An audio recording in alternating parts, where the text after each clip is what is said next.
What's up, guys? This is Corbett, producer and creator of the Melody app, and this is how I made it. Gotta cross my T's and dot my I's or I can't sleep well. Millions off of retail. Once again I prevail. Knew that shit was over from the day I dropped my pre-sale. Hold up, let the beat build. See me in the street still. Racks in the Middle was like one of the most epic songs I ever got a chance to be a part of. R.I.P. Nip. Shout out to everybody involved. Like, it was a moment, and it is really like the thing that kicked off my career in a sense, like just as far as doing bigger things. And the story was crazy because I got to actually be there. I had made a pact that I was taking out to LA with me to go lock in at Chalice with Hit-Boy.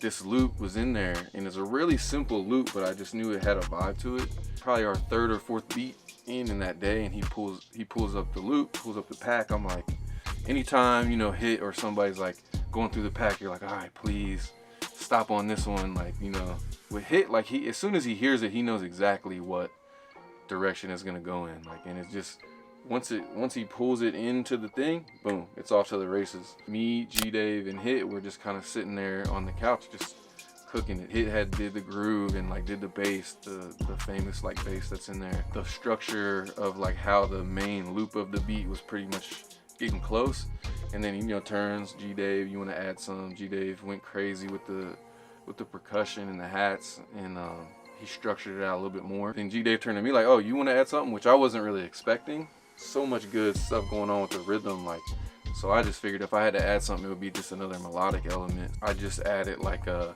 synth with like a reverse thing on it, and just, I think, like one other sound that stayed in there.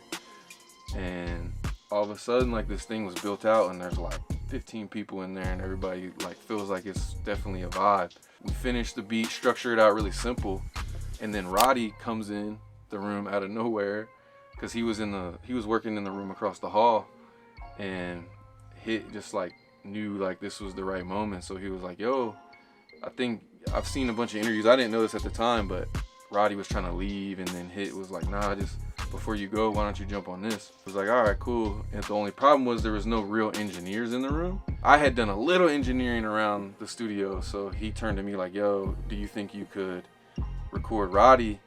And I was like, damn, I was hoping he wouldn't ask me to do that, but I obviously gonna try to go in there and do my best. And so I was going so slow recording him, and he was getting a little bit like, I think even Roddy even said like, I can do this faster myself if you want, like, which he was probably right. But eventually Hit had come over and told me like, yo, do these things real quick, and then that'll make it go faster. And that helped me get it done. But I was just like, that was the hottest hot seat I've probably ever been in, like, where I was just sweating because I wasn't totally confident with my skills there, but I was just trying to hold everything together. And we recorded a verse and a hook, and it sounded really good.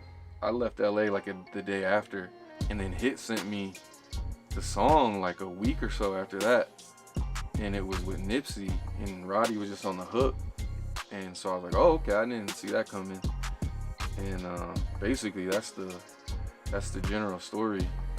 Hit had added a bunch of other like strings and different things to it in the process of making the song, and there's lots of interviews and videos to find out more, but I just thought it would be interesting to give my little insight into the moment, because it was definitely just one of those things you never forget. And I'm just really grateful that I got to be a part of such a important song and an important record for Nip's legacy, and even for Hit's. Like, it was just a great process all around. This is Racks in the Middle as far as just the loop that was sent. It's called, I called it Haunted.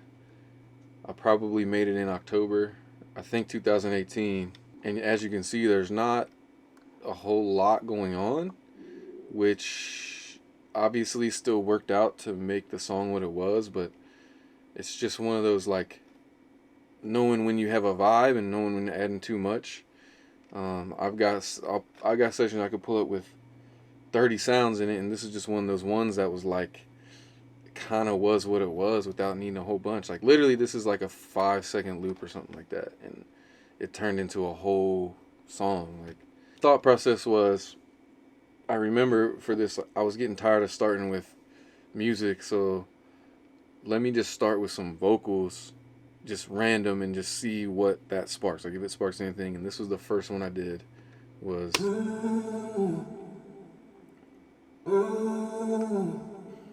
So I don't know what I thought after that. I just thought, all right, whatever. Let me try to think of whatever the next harmony is, and see. Cause I swear, like when you get a harmony, it like unlocks every other part of the musical things you can add. Like, and if it locks in, then you kind of have a roadmap a little bit. So I probably guessed around a little bit, and then I probably landed on.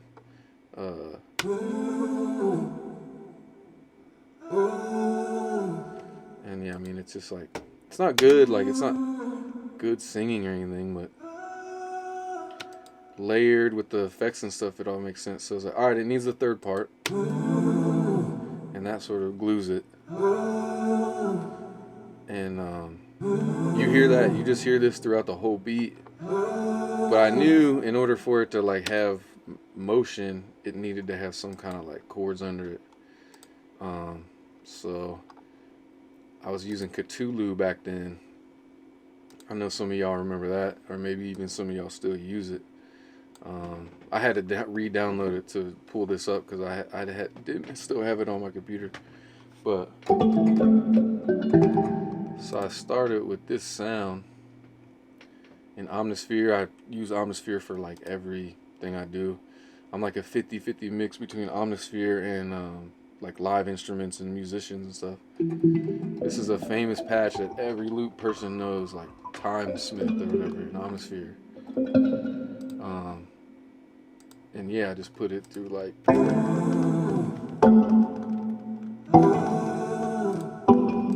slowly getting some artifacts going.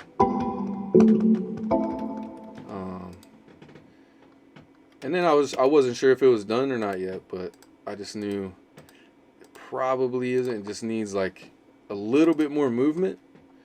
And so I went with these this really simple pattern, but it definitely helped make it feel like it was a little more ominous sounding. That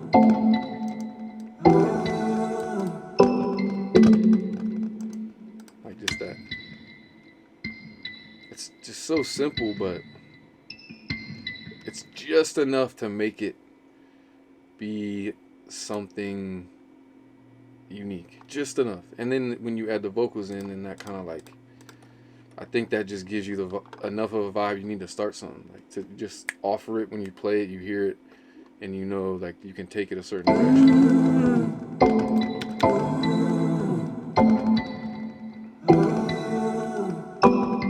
That's it. That's really all it is to that. Like it's just a straight, quick vibe that just turned into an entire movie. So I think the lesson or like the gem is, don't worry if things are simple. Simple can be fine. You know, as long as you can do complex, as long as you can go there, going simple is fine. It's just all about taste. It's all about hearing. And my bad if you're hearing some clicks and pops. My computer's not wanting to work with me today, but I think you still get the idea of what was done to this. And I'll go through a lot of these plugins too are old, so like I can't like this XXL one, like I don't have, I must have replaced it. I did. I don't know why it still says this, but I replaced this with the EQs I currently use. And